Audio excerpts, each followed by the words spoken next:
Hello and welcome to TB3 Sports Talk, episode 71. It's crazy that the numbers are getting this high, but it's been a great experience for all of us, and we're glad you're here listening with us today. Dude, once we get to 75, that's 3/4 of 100. 3/4. Wow, that's crazy, man. That is crazy. Yeah, big week here for TB3. Obviously, just me and Joel. We will be back 3 strong. Sorry about last week. We just want to say we had some technical difficulties. We have a lot of, if you guys could get the security cam footage of where we were talking last week, we talked a lot of good stuff about the Bucs losing their playoff game, but unfortunately we didn't get all of it recorded. So you guys are just kind of stuck with a half episode. Maybe it'll be part of the TB3 lore, what the lost tapes of TB3. But in all seriousness, thank you guys for bearing with us. We're still new to this. We have technical blunders that happen, so thank you guys for being understanding. Sorry, once we get to 3 digits, that's when we're not allowed to have any more technical Yes. So we're 3/4 away from having to be pretty much perfect. Yes. I like it. So thank you guys for tuning in. If you are here right now, leave a comment down below. If you were to tell us right now with your predictions, what round do you think the Lightning will make in the playoffs? And also tell us your thoughts about the Tampa Bay Buccaneers head coaching situation, because that's what we're going to talk this episode. We're going to talk Lightning because they are the only team that is active and playing, and then we're going to talk some big Bucs news. So big week, but I think we'll start with the team that's playing actual games, and those games are happening on the ice. The Tampa Bay Lightning, they had 4 games last week, and we're going to recap all of them.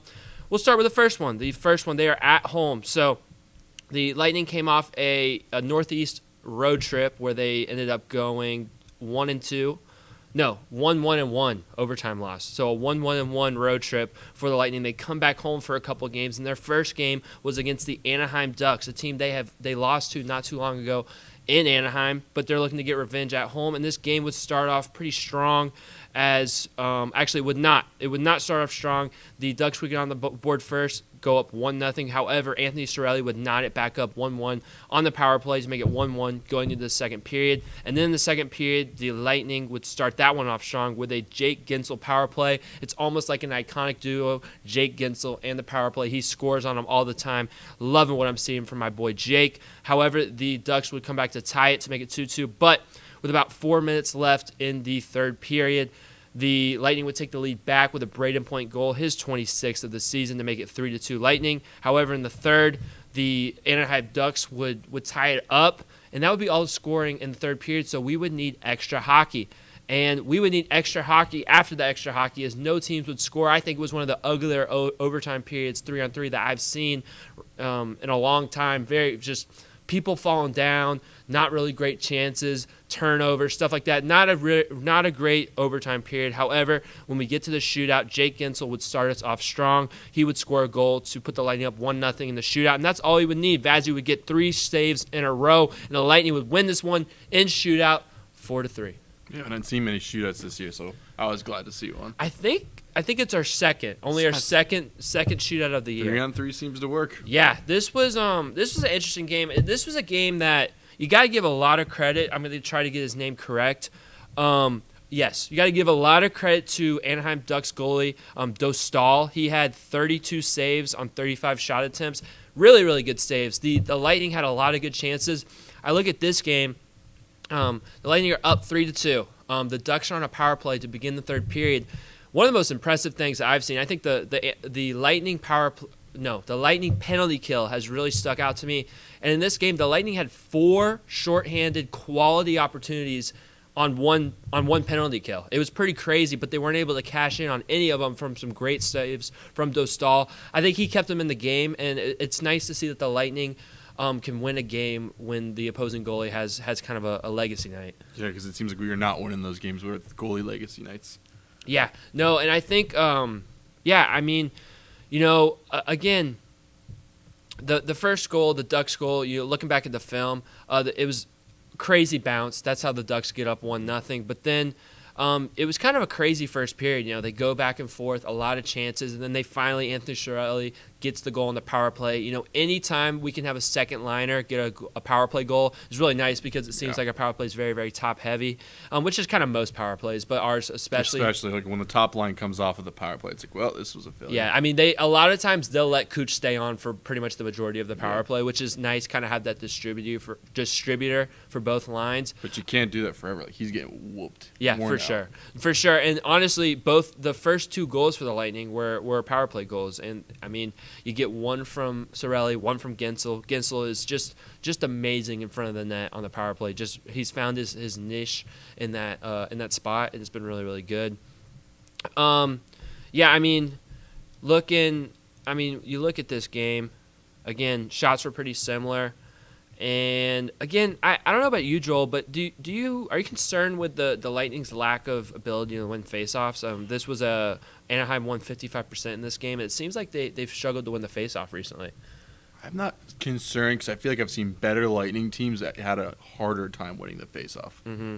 That could be something. Like our Stanley Cup runs, I feel like some nights it was like 60-40, 65-35. Really? I could be wrong, but like just from the naked eyes watching it, I'd be like, hey, we lost another faceoff. Hey, we lost a faceoff. Hey, look, we lost a faceoff. Yeah, that is true. I think that's something that's an underrated thing we miss about Stamkos. He was pretty good at digging out the faceoff. So, but correct me if I'm wrong. Hagel's really good, right? Hagel's a good. Like you kind of want point. I think points are best. Yeah, Hagel and Point are really good. Yeah. So you kind of want that. It's like your guy that's going to get it for you 80% of the time. Yeah. Like because we have that, I think that's the reason why maybe I'm not so concerned.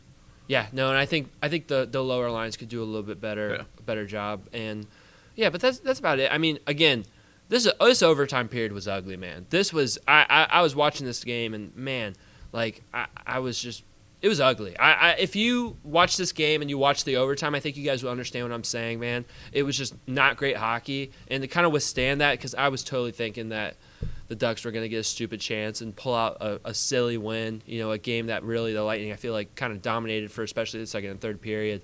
So, I mean, another thing that jumped out for me on the film is Darren Radish, who's been kind of up and down, has been involved in a lot of plays, some good, some bad, but he had a really bad turnover to lead to the Ducks' second goal that tied the game. He kind of just got stripped. It is what it is, but the stats are very similar. You get multiple power play goals for the Lightning, which is pretty good. I don't know. Anything else in this game? Good penalty kills was one of the highlights of the week. Yeah, penalty kills has been really, really good. Cirelli and Hagel up there are just masterful. As we move on, we'll go to the next game. This is their second home game in a row. This one was a really, really fun one. The Lightning would host the Detroit Red Wings, a team that's been playing pretty solid hockey. I think if we look at it now, let's take a look. Let's take a peek at the standings. They would be not in the wild card. Never mind. What you're talking about, those the win streak. Let me count this out. They had won 7 straight before they came into this game. Really? They lost one before that. But, I mean, they were a toaster strudel. They had won 8 of their last 9 before they came and faced us. Wow. I didn't even know that. That's good. Yeah, good so stuff. we woke them up a little bit. Yeah, that is good. Yeah, the Red Wings are 5 points out of a playoff spot. Really crowded wild card race in the Eastern Conference, which is what I just noticed. But yeah, in this game, the Lightning would start off strong in the first period. Brayden Point would get his 27th goal of the year to put the Lightning up 1-0. Headed into the second. In the second period, the Lightning would strike, and they would strike a lot. Jake Gensel, another power play goal, 2-0 Lightning. Nikita Kucherov, just a beauty of a goal, splitting defenders, dangling, and then scoring, 3-0 Lightning. And then Mitchell Chaffee gets on the board to make it 4-0 Lightning. The Red Wings would get one back to make it 4-1, but then Darren Radish, like I said, been involved in a lot of plays, would make it 5-1 on the power play. I think Will was talking about how he wanted to see Radish shoot more on the power play a while ago, and that's exactly what he got, a slap shot from Radish on the power play. 5-1 Lightning after the second, and that would be your final score. The Lightning would win a big one of the better performances I feel like I've seen in a while for the Lightning, 5-1 at home against the Red Wings. And again, it's a crucial game to win because, I mean, we're all seeing it right now. The Lightning are kind of playing 500 hockey right now, so to keep somebody like the Red Wings from catching up to you in the standings is a big win, like 4-point turn, as they say. Yeah. For me, man, that first period, got to give a shout out to Andre Vasilevsky, man. This guy has made some incredible saves, coming completely across the crease, stretching out, glove saves, pad saves, a lot of net front presence this week that he's had to deal with, some deflection goals that having on his way. But, man, he has been solid. I'm looking on the season, man, a .915 save percentage, which is pretty darn good. I just want to look compared to his other seasons. I mean, where's my save percentage? So, .915 is kind of what we were seeing from Vasilevsky in 2022, 2021. 2019, like all these years, he was hovering around a .915 to .920 save percentage. That 2020, 2021, he was .925, which was his best year by far, and 18 and 19. But we've kind of seen Vazzy. He had a 900 flat last year, so he's up 15 percentage points this year. We've seen Vazzy kind of getting a rhythm, and I think he's been one of the bright spots from the Lightning in these last few games. Yeah, between his health being the best it's been in years and some of the issues like with his family and what could have been going on in his personal life, like this is definitely like some of the best he's had in years. Yeah, and another thing that kind of points to Andre Vasilevsky and his success, and also the ability for Lightning to finish their scoring chances, is right now on the season, the Lightning are 5th in the NHL with a plus 17 goal differential on the season. However, when you dig deeper into the expected stats, their expected goal differential, I should say, is only a plus 4. So that's a 13 goal difference between actual goal difference and expected goal difference. And I think a lot of that goes down to Vazzy having a really, really solid bounce-back year and the ability for the Lightning to finish. So what you're saying is that it should be better or it should be worse? Should be worse. We're scoring more goals than we would expect, or our differential is more than it's expected. I was just trying to think about that because we have had a lot of empty nets go against us this year. So that's true. Empty netters. I think the expected goal differential probably has to account for the empty netters and stuff like that. Yeah. No, I think it, but I do think it just kind of shows that Vazzy's been really good, and then you have elite finishers like Gensel's able to clean up a lot of stuff around the net. Yeah. Point has been fantastic, stuff like that. Yeah. Other thing for the 2 consecutive goals for power play goals for Jake Gensel. This second period, Joel. You look at the second period. 4 goals for the Lightning, only 1 for Detroit.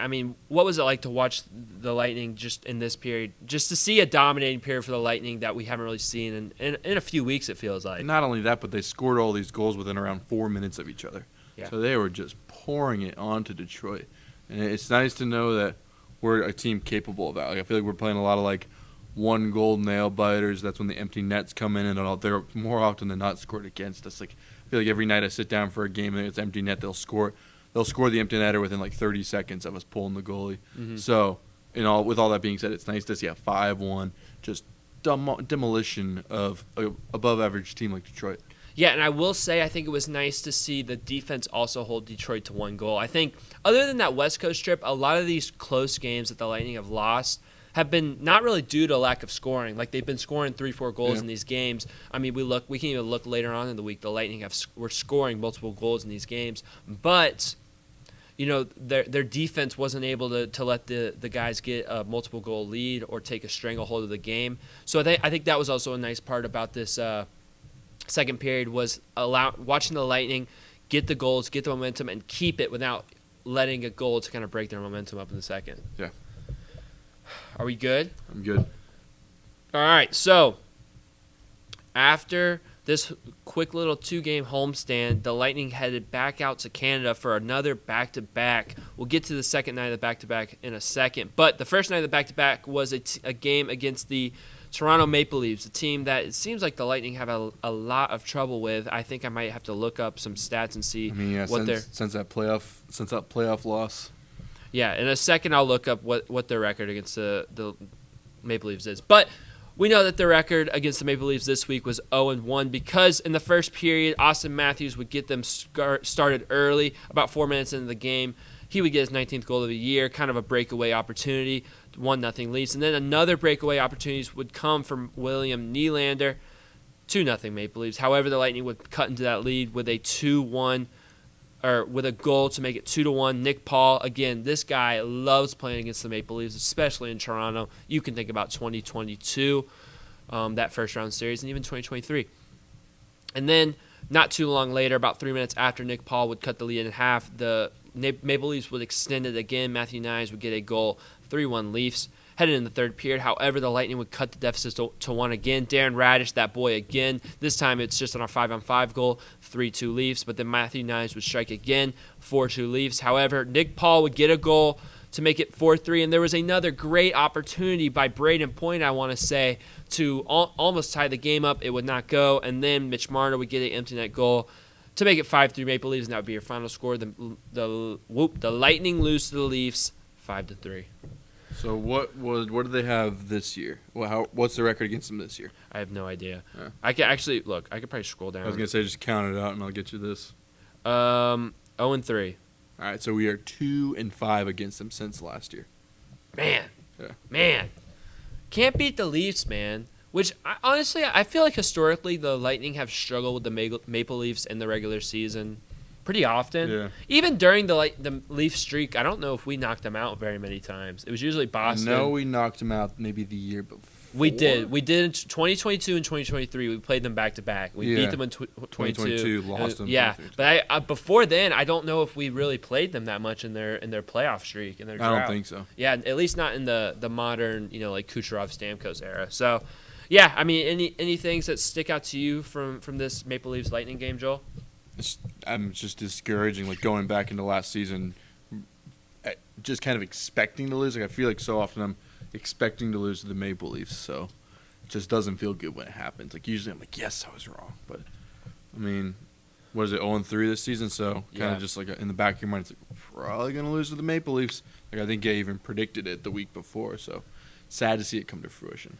Yeah, and for me, I think this was the worst game of the week for the Lightning, man. I really did not, especially the first period. I think the first period, the Lightning looked flat, man. I know you're traveling to Toronto. You only have a 1 day in between for traveling, but they came out flat in this first period. I mean, the Maple Leafs had very, very good opportunities scoring-wise and only got one in the first period, but they could have had way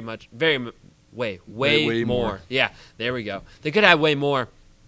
And they didn't. For me, I think this flat start for the Lightning was the most concerning part for me. Yeah, and we saw this more than once this week where it's like, giving up the first goal. And in this game, we were never even able to tie it after this. We were losing from about 10 minutes into the game.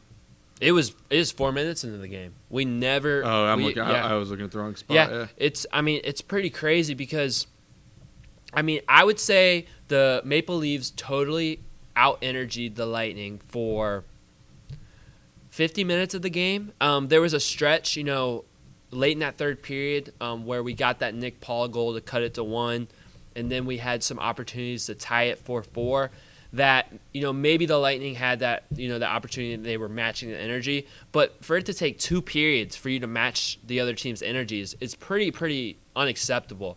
And for me, that's what stuck out to me. I mean, we look at the first 2 goals for the Maple Leafs, and they were both breakaways. And it didn't even look like the Lightning were even close. It looked like the Leafs were skating with different skates. Like it was not even the same thing. They were just moving much faster, and the Lightning just looked flat. They were on their heels, and this was a pretty bad game for the Bolts. And that's something that we've been seeing on the road consistently. I just counted it out. We are 1-8 on the road since. Let me see what this date was. It was there was this time before that we played the Canadiens, and that was on. Come on, ESPN, you're not gonna give me the date. I don't know what the date was, but it's been bad. Really, that is crazy, man. December 29th. So since the new year, we are 1-8 on the road. Man, that's a problem. That is you have. I mean, granted, some of that was the West Coast, but like.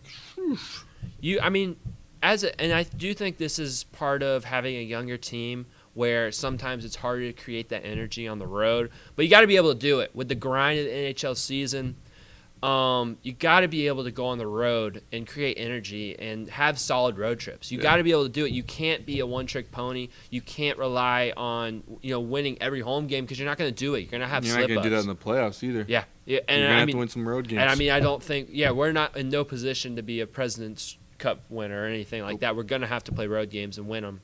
in the playoffs. So you gotta be able to win on the road. That's a really good stat. I really that's discouraging. That's discouraging. Yeah, because it seems like every night we're not at home, it's like, all right, man, we lost. And even these teams we're playing, like obviously Maple Leafs are one of the better teams in hockey, but you look back at that West Coast trip, you have losses to the Ducks and the Sharks on the road. Then you have losses to the Canadiens coming up on the road. These teams are, not great. I mean, even the Penguins. No, we won't beat the Penguins. That was one of the. I think that was the one game. That yeah. we won. So we losses to the Devils and the Bruins. Those are more acceptable. Those are better teams. But you look back at that West Coast trip. Sharks, Ducks, and Kings are. All of those teams are not. Yeah. Not great. The Kings are a pretty good team, but Sharks and Ducks, those are lackluster teams. You should be able to create energy and beat on the road. And that didn't happen. 1-8 in your last, 9 road games. That's cannot happen, and got to see improvement that way. I'll forgive him. I miscounted. It's 1-7. You better not make it 1-8 against the. No, is that a prediction? An Heck oracle no. An oracle moment? No, it better not be. Because Friday night.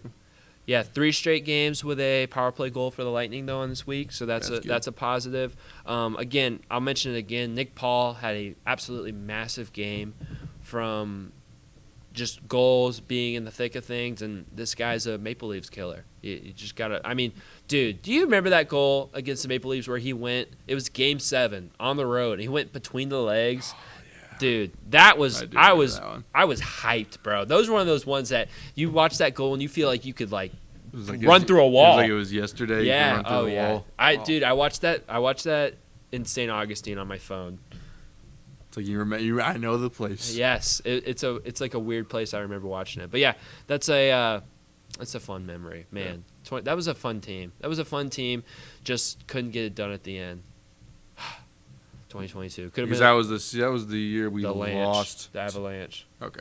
Yeah. Yeah, because 2023 was when we lost to the Maple Leafs. Yep. Man, could have been 3 Peters. I was very invested in the 2022. Yeah, playoffs. those are. I mean, because, man, the thought of a 3-peat was just awesome. Come on, guys. And also Maple Leafs, we went down in that series. Rangers, we went down bad in that series. It looked like we were dead, and then we came back home and completely flipped the script.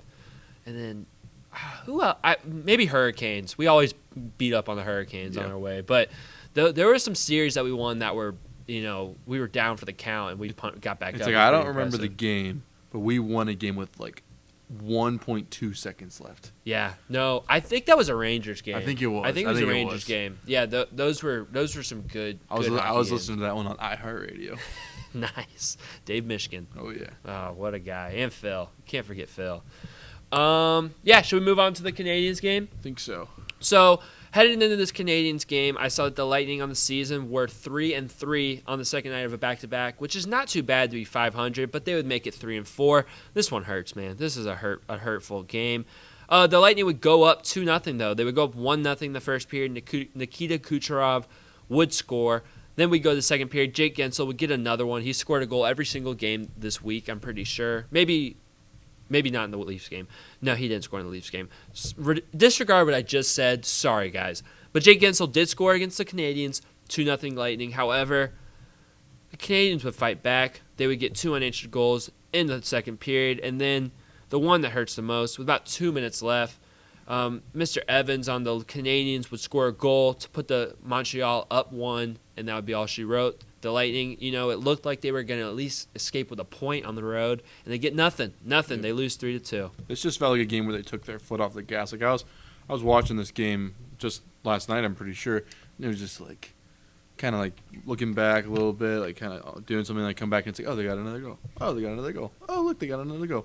And then it's tied for the rest of the game, and it's okay, come on, overtime. And they're saying Cooch is tired. These guys are tired. It's the second night of a back-to-back. And it was just there it was. And then we lose. Man, and this one sucks because you outshoot the Canadiens by 13? Wow. By 12. You outshoot them by 12 shots. It's crazy. We haven't beaten the face-offs. It's this was a game we should have won. You have 4 power plays and 0 power play goals. That is... Man, that sucks. This one hurts. I totally thought this is one that I was kind of on and off for me watching, and I totally thought we were gonna at least get that point. So I mean, anything that because we were controlling the dominance of the puck in the third period too. Like it was just kind of the expectation of all right, when's the puck gonna go in, and it just doesn't. So one of those games. That's like, oh, dude.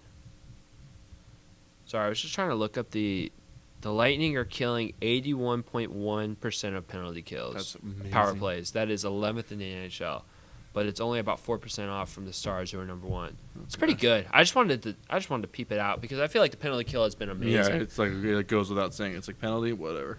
Yeah, Esimon's pretty good on that penalty kill. Even Nick Paul, he's good at just getting down there and being big and wasting time. Yeah, man, Sorelli and Hagel might be good, but they don't really stand up to Coleman and Barclay Goodrow on the penalty. Oh man, they're close though. They're really good. They're really good. Who was that player this week who just absolutely trucked somebody and he like had to get helped off the ice? Like I should have like thought about this before coming in, but I don't know. Do you remember what game it was? Was it a Lightning player trucking? It was a Lightning player trucking the other player. I think it was the Red Wings game. I don't remember though. I should have thought about that more. But, like you talked. Big hit. It was. I mean, like they stopped the game for like 5 minutes because it was such a big hit. Like they were. Did like, he get penalized? No. Wow. Because that was the whole thing. They were like, should he get penalized? Should he not? Should he not? And ultimately, he didn't. Yeah, I think. Any closing thoughts about this week as a whole for the Lightning? It's not. I mean, I feel like this is how it's been all season. It's like it wasn't good, it wasn't bad. We're in the playoff hunt. We've had some good enough stretches to where we've solidified ourselves for now. And at this point, I think we're just waiting for a trade to come in to rejuvenate the team. But right now, we are staying afloat, if not a little better. I do think we've seen enough in the Lightning where if JBB has pieces to move, I think he's going to move, and I think we're going to acquire someone at the deadline. There's really hasn't been a deadline that in recent memory that the Lightning have been quiet. And I do think that, with the emergence of some of these young players, Connor Geeky, stuff like that, and, how good Gensel has fit in with his team, I think with the money he got off the books with Stamkos and stuff like that, I do think there's going to be an avenue for the Lightning to bolster up either that second line, maybe, second, third line, or maybe the defenseman pair on that second line. That could be a really big help for them. So yeah, I would look for that for the Lightning. The Lightning seem to be kind of the kings of winning 2 or 3 in a row and then also losing 2 or 3 in a row. It's not like the Rays in the fact that the Rays kind of seem to win one, lose one, win one, lose one. This is more of like a win streak and then a losing streak. Yeah, you feel really good on the 3-gamer and then it's like, oh. Yeah, so I think it probably goes down to more the Lightning have to do a better job of containing their skids because you're not going to go a season where you have a lot of, big win streaks. You're not going to win, 5, 6 in a row, 6 or 7 times. You're going to do that once or twice a season, unless you're a complete juggernaut, which there's not many right now in the NHL. But you have to be able to make those losing streaks 1 or 2 and then get back to winning a couple games in a row. And I think that's kind of where it comes for the Lightning, where they have to do a better job of making their losing streaks less. So yeah, speaking of losing streaks, they're on one, but hopefully, as we predict on into the future, they will break that losing streak. As they have, we'll predict 3 games. So they got one on Friday night, their last. Nope, not their last. They're continuing their road trip Friday night in Chicago against the Blackhawks, a team with Connor Bedard, but still a lowly team, only 34 points in the season. Should be a game the Lightning should go out and win, especially off a 2-game losing streak. And then the Lightning see a team they just saw. Second night of back-to-back at Detroit in the Little Caesars place, Little Caesars Arena. That is Saturday at 7. So Friday at 8 against the Blackhawks, Saturday at 7 against the Red Wings. And then Tuesday night, we might be recording, so they're probably going to lose. But they play the Blackhawks again, but they play them at home in Amalie Arena Tuesday at 7. So that's 3 games. Teams that, we're playing the same team twice, a team we just saw last Saturday, a lot of familiarity. Joel, how are you feeling about this? Just okay, but not good. So if you're giving me the right to do it, I'm going to say we go 1-2. I think we win the Friday game, but we lose the Detroit game. Detroit game was a Saturday game. And then because it's a back-to-back, we lose the Sunday game as well. So just some of the fatigue of that back-to-back, the Long road trip, yeah. road trip in the middle of it on the back-to-back. I think there was a road trip in the back-to-back of that. Who scored me a goal? Mitchell Chafee. That's a good one. He got one against Detroit, and that was a nice a sight for sore eyes, if you will. For me, I kind of think the Lightning are going to find something at the end of this road trip. You know, a couple games losing in a row. I think they're going to get their win streak. They have their lose streak. They're going to have their win streak, and I think this win streak is going to be all 3 games. Okay. I think they're going 3-0 this week, and I think Darren Radish is going to get another goal. He's been on fire. A few goals in the last 4 games. I think Darren Radish is getting that goal. So check out the Lightning. 3 games. They're all on FanDuel Sports Network. They got 1 game at home on Tuesday. Go pop out. Go check out the Lightning. We got to get to a Lightning game, man. Those are fun. Stop saying it. We got to get to a keep saying Lightning it, game. but like what we got to do. We got to do it. We will down the stretch. Maybe in a Lightning playoff game. Those are expensive, but I do enjoy we playoff got to hockey. get to a hockey game. We do. I haven't been to one in so long. Me too. It's been a while for me. At least a year. It's been embarrassingly long. I know. They're fun, man. They're really fun. I love hockey games. I'll say this before we go to Bucs. So I've had this shirt a while. I wear this shirt a lot. And the other day I'm at Walmart and somebody's like, "Yo, bro, I love that throwback shirt. Is that legit or is that like a knockoff?" I'm like, "It's legit, man." He's like, "How long you had it?" I'm like, "I got it at a thrift store." And then later that night I'm buying pizza, and the pizza guy's like, "Dude, that's a sweet shirt." And I'm like, "Where's the love been for this shirt?" And so it's a 2008 Vinny Cavalier shirt. Dude, double love. That's double how you know love for people the shirt. are focusing in on the Lightning. They're tuning in on on hockey. That's awesome. Great story. Great anecdote, if you will. It was. Big words. All right, so before we leave, we had some big breaking news come out of the Bucs camp. So to set the scene, yesterday, the day before, so we'll go last week, right? Jacksonville Jaguars, they fired their head coach, Doug Peterson. So they are in the market for a new head coach. They do their initial interviews, and the candidates of initial interviews for the Jacksonville Jaguars include Bucs offensive coordinator Liam Coen. So we're all like, uh-oh, hopefully he doesn't do good in his interview, yada, yada, yada stuff. But as the Jaguars, started weeding out interviews, they got down to 3 candidates. They got down to Robert Saleh. They got down to, I know his last name's Grand. This makes me so mad that I didn't think about making sure that I knew what this was. I'm going to find it. Don't you worry. Oh, man. Okay. No. I don't know. Never mind. They got down to Graham from... frick, dude, I know where it is. And they got down to Liam Coen. 3 coaches. Liam Coen was the only offensive coach that was available. Oh, I'm so mad that I forgot his name. Liam Coen was the only offensive coach available. They got Trevor Lawrence. They were trying to get Ben Johnson, who got swooped up by the Chicago Bears. So it kind of seemed like the writing was on the wall for Liam Coen to leave the Bucs and become the 3rd straight offensive coordinator to be replaced after a year for the Tampa Bay Buccaneers. However, this morning, we found out that Liam Coen was taking his name out of the running and going to be returning on a new deal to be the Bucs offensive coordinator for the next year. A reported number is something like Liam Coen is getting about $4.5 million, which makes him one of the highest paid coordinators in the NFL. This is kind of what we said last week, where I don't know if it got recorded or not, but we said this, that you were going to have to up Liam Cohen's contract to keep him as an OC. That's what the Bucs did. So it seems like the Bucs will be running back their coaching staff from 2024 into 2025. Yeah, and that's a conversation we'd had throughout the season, because we said that the Detroit Tigers head coach is kind of treated in the same way, where it's one of those things where you're not going to leave the building. And it's nice to see the Bucs are doing that. The Bucs are taking care of the needs around them. They're not shying away from the cost, and it's a good thing for next season. So we'll see how all this plays out.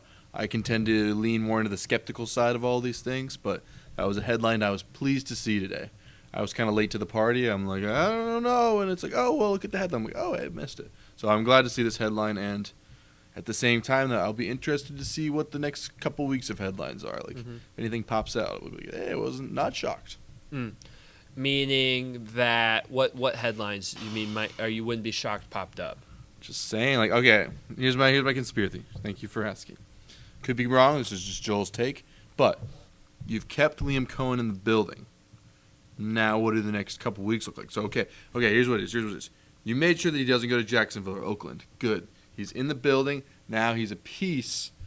How do you want to use said piece? Could you, in theory, say, okay, Todd Bowles, we've had time to think about this. Liam Cohen's here. We would like you to be promoted into something in the head office, something like that. Like you're now a chairman or whatever. Maybe not the right word. Maybe you're a director of players or something like that. Operations. Football operations. One of those kind of things. And then you put Liam Cohen into a head coaching position with a similar contract to what he has right now because he's making head coaching money. Maybe. It's possible. I think scheming here. One quote that came out, this was a tweet from Jordan Schultz. He said that the Buccaneers felt a significant amount of concern regarding the potential loss of Liam Coen. As one source told me, head coach Todd Bowles advocated to ownership and front office for his offensive coordinator to return. And Liam Coen was rewarded with a big pay bump in return as a result of Todd Bowles asking. So, for me, that seems like that we will be running it back with the same head coaching staff next year. And I think that is a great sign for the future of the Bucs, man, because, we look at the Tampa Bay Buccaneers. They went from averaging about 88 yards of rushing offense to about 145 this year. They, made leaps and bounds. Baker Mayfield had his best year of his career by far, over 40 touchdowns. Just crazy career high stuff for Baker Mayfield. This has been a product of Liam Coen. He did a great job with his offense, did a great job with scheming up. However, we will say there's a lot of talent on this Bucs offense too. Yeah. You got to give credit to these players as well. Bucky Irving, I can say that Liam Coen, has great run schemes and stuff like that. But, we watched Rachaad White, we watched Sean Tucker. They're not doing as well as Bucky Irving did. So some of it goes down to talent. You got to give it give credit to the players and not over glorify either the players or the coach, because both deserves credit and blame. Just like, again, when you blame, you shouldn't over blame the players or the coach, because all usually deserves the blame or the credit. So that was kind of me like prepping that, in my mind I was kind of prepping all these things, because if Liam Coen did go to Jacksonville, it was kind of going to, make my case of why this is not the worst thing ever. But we're not going to have to make that case because Liam Coen is coming back. Yeah, and it's great to have the continuity. I mean, I think this might be one of the first times in Baker Mayfield's career that he's going to have the same offensive coordinator for 2 years in a row. It's a crazy thing to say, but he's had so much, turnover in his career that is going to be so huge, and I think he's going to be able to build off this great season he had.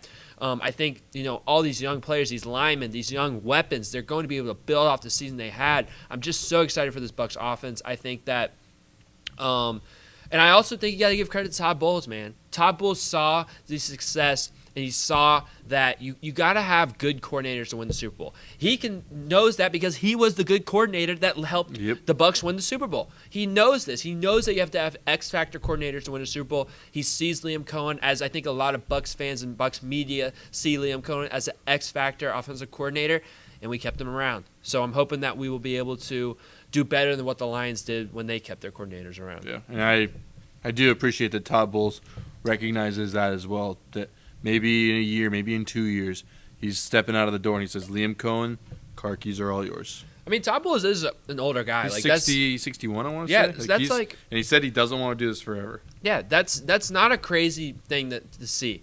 And I do think a part of the reason Liam Coen came back, there was also a report that said there was no promise for Liam Coen to be the head coach in waiting, but if it's a seamless fit, it's a seamless fit. And I think that Liam Coen sees some potential in that. If perhaps either things go sideways and Todd Bowles is again on the chopping block, which again next year if we're having the same discussions, then if you have the roster that I think we're going to have next year, then it's kind of where, for me, it's like, we're going to have to move on to greener pastures. Or you can see it on the flip side where things go absolutely perfect and Todd Bowles wants to go out on top. And he wins the Super Bowl and he goes. The Suns and seriously, those are two things that could easily happen, and you could see Liam Coen step into a head coaching role but not with a team that's building up from scratch with basically a quarterback and a great receiver and some nice pieces, a couple nice pieces on defense. Yeah. Instead, you would be building up with a Super Bowl contender or a Super Bowl winner potentially. And I think Liam Coen saw the opportunity, and that's something that had to entice him to come back. How many years did he sign for? I think it was a restructure, so I don't know if it's like a 2-year deal or if it's a 1-year deal, kind of maybe extend them at the end.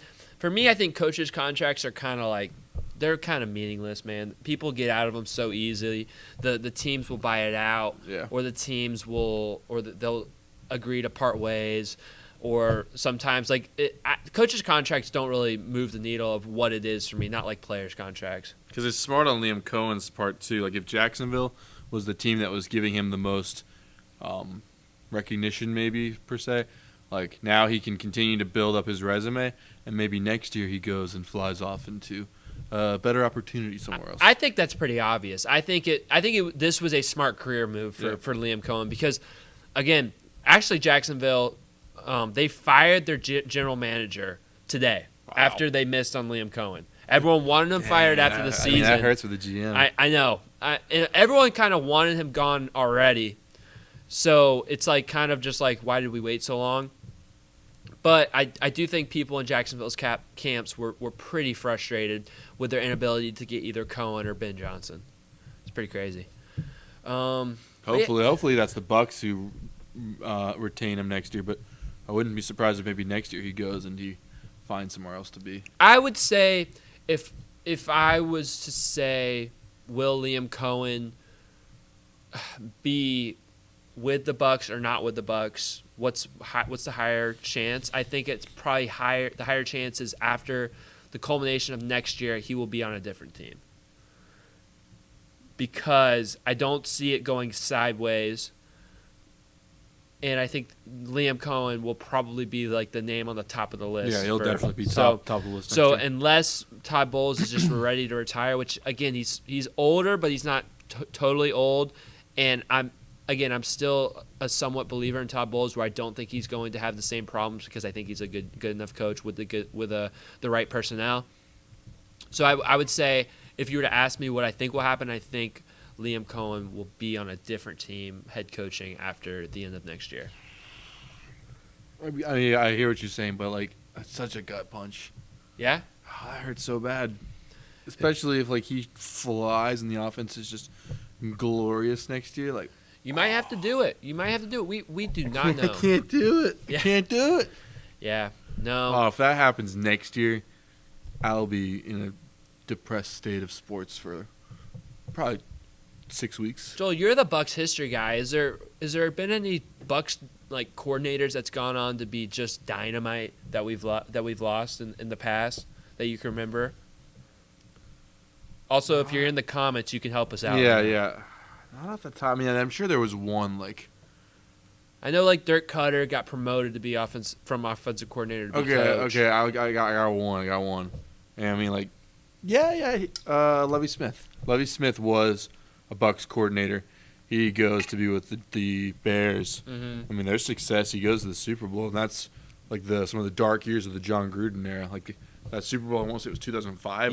Yeah. Around the time when the Bucs are starting to do one the and Bears done. haven't done jack diddly since Lovie Smith left. Yeah, so I'll quickly off the top of my head, Lovie Smith is one that got away.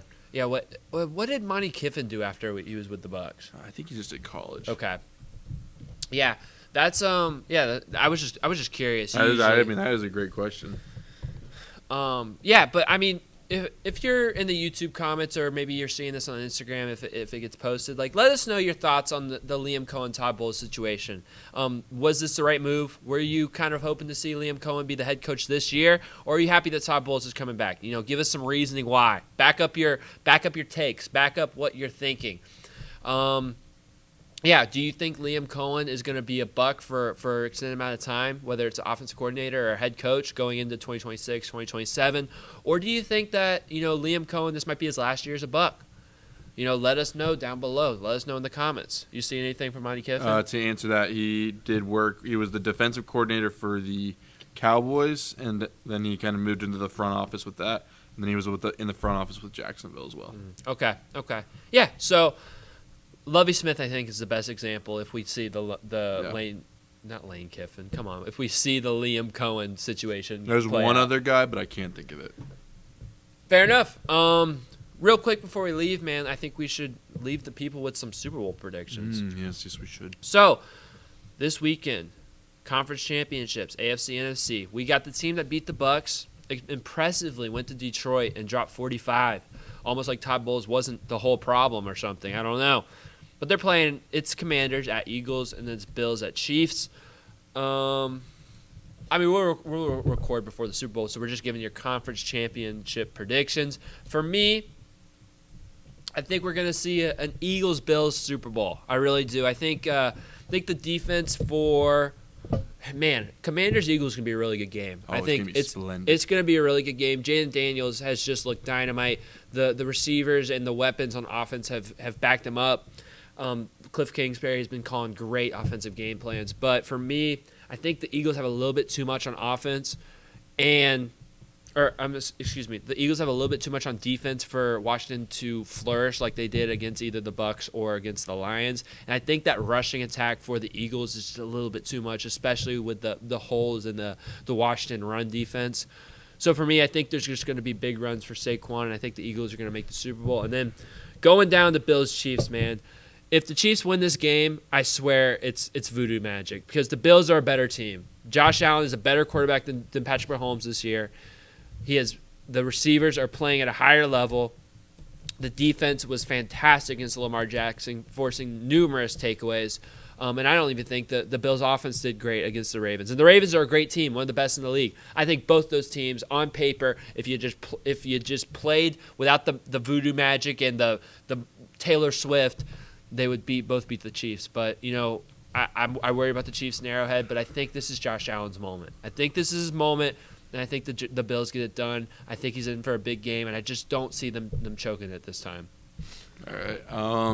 So for the NFC, I love what Washington is doing. Like I'm jealous of Washington. Like what they do with fourth downs just makes me praise the Lord. Like I'm like, Bucs, take a page out of that book. Come on, guys. Joel, to cut you off, tired of punting. The 4 teams in the conference championship all had the 4 highest conversion rates on fourth down. That's the 2020s NFL right there. Like I'll kind of leave it at that, but Bucs, whatever it takes. If Todd Bowles, if you wake up next year and you start doing that, I'll praise you. I'll be a hallelujah. Yeah. So hopefully some young gun comes in and starts doing that. But I do think that the Eagles are going to win this game just because the NFL is boring. And what's more exciting than an Eagles-Chiefs Super Bowl? Just mark that down. Just plan on that one. Yeah, I think the Commanders are just a little bit immature. They're probably a year away from really making that next stride to perennial Super Bowl contention. I think the Eagles have been around, and they're going to be able to do this. And for the AFC, you got to get the pretty boy in the Super Bowl. Come on, like Taylor Swift missing the Super Bowl. Are you crazy? I hate it. I don't think anything like crazy is going to happen where we're just like bashing officials for the next month or so. Like I don't think that's going to happen. But I just think the Chiefs are just built to go to the Super Bowl. Like I think they're waking up planning on going to the Super Bowl. And Josh Allen didn't choke last week, so there's always time for him to choke this week. So we got Chiefs-Eagles. Chiefs-Eagles. I saw a meme about it like 3 months ago, and the fact that it's coming true, it makes me laugh at that meme, but it also makes me sad on the inside. Yeah.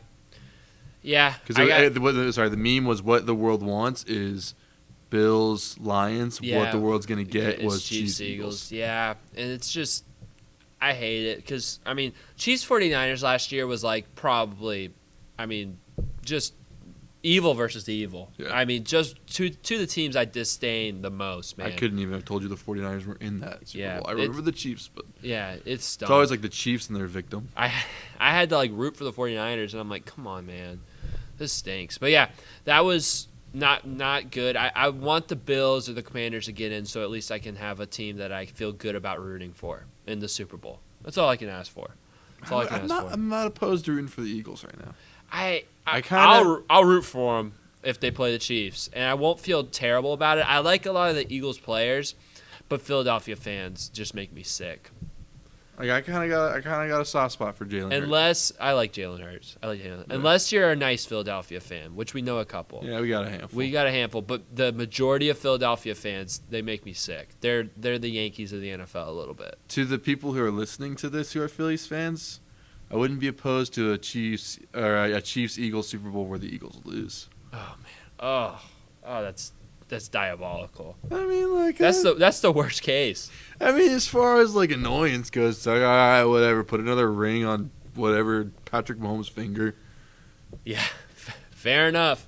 So yeah, comment down below. Who do you guys got in the Super Bowl? Who do you guys think will win the Super Bowl? Let us know. Thank you guys for watching. If you guys are on YouTube, hit that subscribe button so you know when our episodes drop. Like the video just for support. Comment those things we asked you to comment if you guys are interested. If you're on Spotify, hit that 5 stars, hit that follow button so you guys can know when our podcast drops as well. If you are interested, we got Instagram, we got Twitter, posting on those a bunch of content coming out. So follow those things. Just do it because we said so, all right? And other than that, I just hope you guys all have a beautiful and blessed night. Wait. Whoa. I think I just remembered it. Oh, Mike Tomlin. Mike Tomlin was a Buck? Defensive backs coach from 2001 to 2005. I knew I'd remember it. Wow. There you go. That was an epiphany. Another one that got away. So with that, have a beautiful and blessed night.